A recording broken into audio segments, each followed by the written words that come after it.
Kære Silkeborg-fans, jamen først og fremmest tusind tak for 3,5 helt fantastisk år.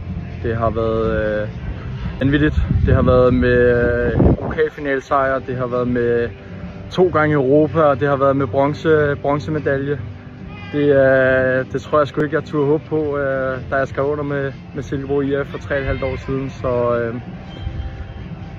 der er masser af følelser, og jeg er jo både sindssygt glad, og jeg er stolt af mig selv og så videre. Men selvfølgelig er der også en kæmpe sorg og en kæmpe del af mig, som kommer til at savne det her helt vildt. Minderne, stemningerne, målene, alt.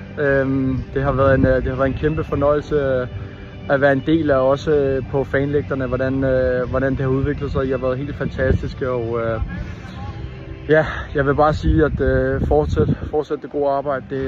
Man kan virkelig mærke an på banen, så fortsæt med at møde op, fortsæt med at støtte, fortsæt med at give alt, og så skal jeg nok love jer, at de 11 spillere, der går på banen, og dem, der sidder på bænken, de kommer ind og leverer et brag af en kamp hver gang. Så tusind tak. Det er de afsluttende ord, og så er jeg sikker på, at der kommer til at ske rigtig mange fede og spændende ting i Silkeborg IF, og jeg vil følge jer tæt, og I vil altid have en helt speciel hjerne, så det bliver lidt trist, men tusind tak, og